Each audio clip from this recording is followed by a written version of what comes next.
नमस्कार दोस्तों, आज हम लोगों ने ग्रोक एआई के माध्यम से देश का एक बहुत ही चर्चित मुद्दा को उठाया है कि महिलाओं को आत्मसम्मान पर विवादित बयान देने वाले नेताओं के नाम। जी हां दोस्तों, जैसे ही मध्य प्रदेश का एक मंत्री सोफिया कुरैशी पर एक विवादित बयान देता है, तब से लेकर ये पूरा चारों ओर नेताओं में पूरा खलबली मची हुई है। हर एक नेता दूसरे पर आरोप लगा रहे, भाई तुम्हारे वाले नेता ने ये बोला, तुम्हारी वाली पार्टी ने इस महिला को ये बोला, वो बोला।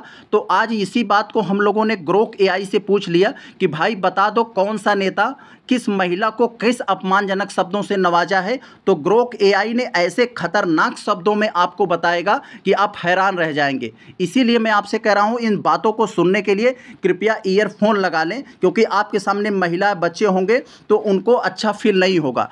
तो चले हम लोग यहाँ पर देखते हैं दोस्तों। यहाँ पर एक छोटा सा इंट्रोडक्शन दे दिया है हमारे इस सवाल का। इंट्रोडक्शन में लिखा है कि महिलाओं के आत्मसम्मान को ठेस पहुंचाने वाले विवादित बयानों के लिए कई भारतीय राजनेता चर्चा में रहे। नीचे कुछ प्रमुख नेताओं के नाम और उनके बयानों के उदाहरण दिए गए हैं जो महिलाओं के सम्मान पर नकारात्मक प्रभाव डालते हैं। यह सूची संपूर्ण नहीं है, लेकिन कुछ उल्लेखनीय मामले शामिल किए गए हैं जिनका आधार उपलब्ध जानकारी पर है। पहले नंबर पर हैं नंबर 1 दिल्ली वाले रमेश बिधूड़ी। क्या कहा है इन्होंने, इनका क्या विवाद है? दिल्ली विधानसभा चुनाव 2022 के दौरान रमेश बिधूड़ी ने कथित तौर पर प्रियंका गांधी के खिलाफ अभद्र टिप्पणी की, जिसमें उन्होंने कालकाजी की सड़कों को उनके गालों से जोड़ा। इस बयान की व्यापक आलोचना हुई और इसे महिला विरोधी माना गया। और यहाँ पर अगला जो नंबर है विजय शाह का, ताज़ा जो सोफिया कुरैशी पर उन्होंने दिया। मध्य प्रदेश के मंत्री विजय शाह ने 2025 में कर्नल सोफिया के खिलाफ अभद्र टिप्पणी की।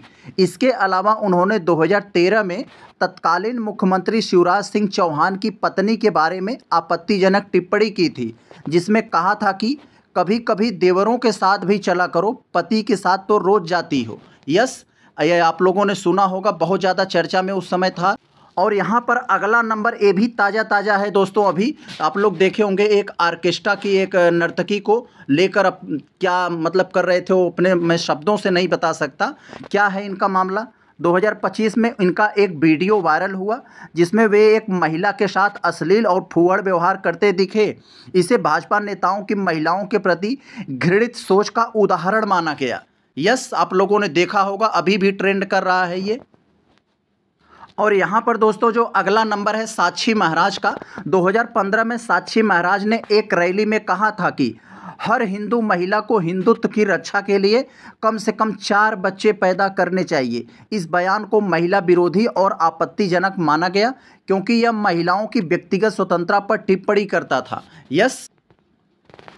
और दोस्तों यहाँ पर जो अगला दिया है नरेंद्र मोदी प्रधान के बारे में दिया है। क्या है इनका बयान, बहुत ही ध्यान से देखिएगा।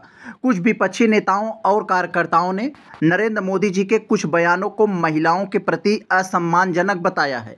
उदाहरण के लिए जैसे 50 करोड़ की गर्लफ्रेंड, जर्सी गाय और कांग्रेस की विधवा जैसे शब्दों का इस्तेमाल किया जो महिलाओं के प्रति अपमानजनक माने गए। और दोस्तों यहाँ पर अगला नंबर है शरद यादव जी का, जनता दल यूनाइटेड के नेता। इनका विवादित बयान है, ये है 2015 में संसद में शरद यादव ने दक्षिण भारत की महिलाओं के रंग और शारीरिक बनावट पर टिप्पणी की, जिसे अनुचित और लैंगिक रूप से असंवेदनशील माना गया। एक अन्य मौके पर उन्होंने कहा कि वोट की इज्जत बेटी की इज्जत से ज़्यादा बड़ी होती है। और अगला नंबर है रमेश कुमार, कांग्रेस नेता कर्नाटक में। इनका बहुत ही पॉपुलर बयान था, बहुत ही विवादित। 2021 में कर्नाटक के विधानसभा में रमेश कुमार ने एक चर्चा के दौरान कहा कि जब बलात्कार होना ही है तो लेटो और मजे लो।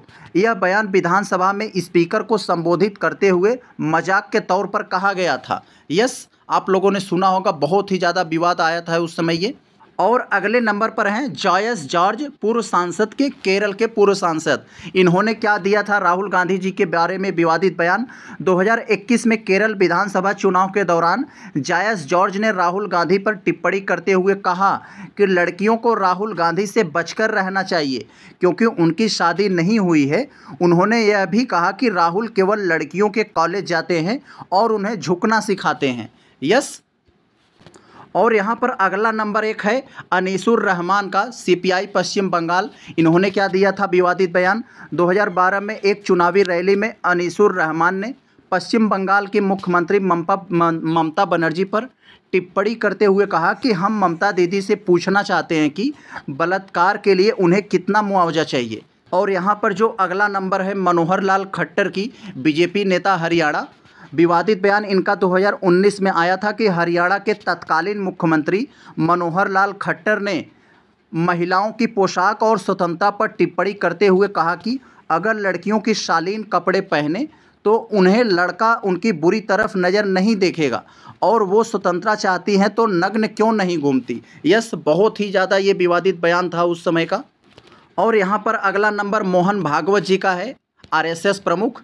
2013 में मोहन भागवत ने बलात्कार की बढ़ती घटनाओं और पाश्चात्य सभ्यता का दुष्प्रभाव बताया, और यह कहा कि शहरी इलाकों में ज़्यादा होता है क्योंकि वहाँ भारतीय संस्कृति का पालन नहीं होता है। पर लास्ट में आजम खान का एक बहुत ही पॉपुलर बयान है।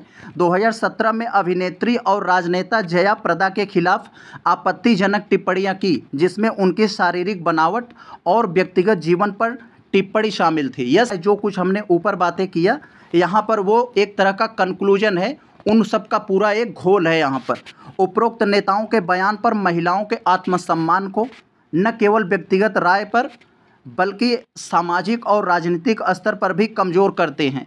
इन बयानों के खिलाफ कठोर कानूनी कार्रवाई और सामाजिक जागरूकता की ज़रूरत है ताकि लैंगिक समानता और सम्मान को बढ़ावा मिले। तो देखा आप लोगों ने, ग्रोक एआई ने आपको बिल्कुल सरल, सटीक और निष्पक्ष तरीके से बताया कि हमारे नेता, जिन्हें हम लोग देवता की तरह पूजते हैं, उनकी महिलाओं के प्रति सोच कैसे वो लोग रहते हैं, एक एक नेताओं के बारे में। और हाँ, ये केवल प्रमुख नेताओं के बारे में बताया, छिटपुटिया नेताओं के बारे में नहीं, केवल जो बड़े नेता हैं उनकी सोच को उजागर किया है यहाँ पर। तो हम लोग मिलते हैं किसी नेक्स्ट मुद्दे के साथ। नमस्कार।